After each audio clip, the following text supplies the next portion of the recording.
നമസ്കാരം. മഴക്കാലമാണ്. മഴക്കാലത്തെ ജലദോഷത്തിൻ്റെ കാലം എന്നുകൂടി പറയാറുണ്ട്. സ്വാഭാവികമായും എല്ലാവർക്കും സംശയം വരും. ജലദോഷം പകരുന്നതാണോ, മഴക്കാലത്ത് മാത്രം ഉണ്ടാകുന്നതാണോ എന്നൊക്കെ. അറിയണം, ജലദോഷം ഒരു പകർച്ചാരോഗമാണ്. അതൊരു വൈറസ് ബാധ കൂടിയാണ് എന്നുകൂടി അറിയണം. 200-ലധികം വൈറസുകളിൽ റൈനോ വൈറസ് എന്ന് പറയുന്ന ഒരു വൈറസാണ് നമ്മുടെ ഈ ജലദോഷത്തെ ഉണ്ടാക്കുന്നത്. കോമൺ കോൾഡ് എന്ന് ശാസ്ത്രത്തിൽ പറയുന്ന സാധാരണ ജലദോഷം ഈ രോഗാണു ശരീരത്തിൽ പ്രവേശിച്ച് മണിക്കൂറുകൾക്കുള്ളിൽ രോഗലക്ഷണങ്ങൾ പ്രകടമാക്കും. വായുവിലൂടെയാണ് പ്രധാനമായും ഈ രോഗാണു പകരുന്നത്.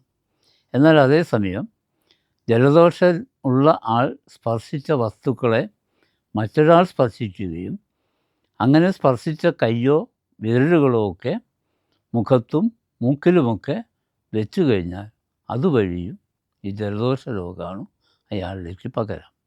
അങ്ങനെ മണിക്കൂറുകൾക്കുള്ളിൽ രോഗലക്ഷണങ്ങൾ പ്രകടമാക്കുന്ന ജലദോഷത്തിൻ്റെ പ്രധാന ലക്ഷണങ്ങൾ നമുക്കെല്ലാവർക്കും അറിയുന്ന പോലെ മൂക്കിൽ നിന്ന് അതിയായ ജലസ്രാവം ഉണ്ടാക്കുക, തൊണ്ട, ചെവി, മൂക്ക് തുടങ്ങിയ ഭാഗങ്ങളിൽ അധികമായി ചൊറിച്ചിലുണ്ടാക്കുക, കൂട്ടത്തിൽ നേരിയ ചുമയും, കുട്ടികളിൽ പ്രത്യേകിച്ചും പനിയും ഉണ്ടാക്കും. വലിയ ആളുകളിൽ ജലദോഷത്തിന് പനി ഉണ്ടാകണം എന്ന് നിർബന്ധമില്ല.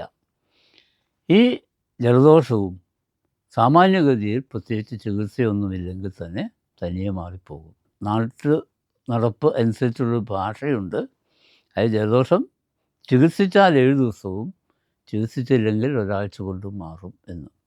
മറ്റു കോംപ്ലിക്കേഷൻ ഒന്നുമില്ല എങ്കിൽ ഒരാഴ്ച കൊണ്ട് രോഗലക്ഷണങ്ങൾ അപ്രത്യക്ഷമാകും.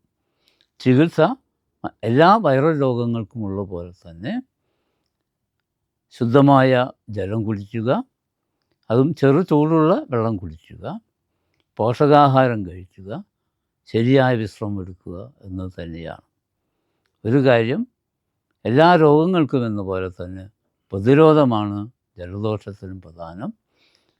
അമിതമായ യാത്ര ഒഴിവാക്കി ജലദോഷത്തിൻ്റെ സാഹചര്യങ്ങൾക്ക് പോകാതിരിക്കുക എന്നുള്ളത് നമ്മൾ സ്വീകരിക്കേണ്ട ഒരു പ്രിവെൻറ്റീവ് മെത്തേഡാണ്. കാരണം ജലദോഷമുള്ള ആളുകൾ താമസിക്കുന്ന സ്ഥലങ്ങളിലേക്ക് കടന്നു ചെല്ലാതിരിക്കുക. ഇനി അങ്ങനെ അത്തരം ആളുകളെ സ്പർശിക്കേണ്ടി വന്നാൽ നമ്മുടെ കൈയും വിരലുകളുമൊക്കെ നന്നായി സോപ്പ് ഉപയോഗിച്ച് കഴുകുക. ഇത്രയും കാര്യങ്ങൾ ചെയ്തു കഴിഞ്ഞാൽ ജലദോഷത്തെ ഭയപ്പെടാതെ നമുക്ക് മുന്നോട്ട് പോകാം.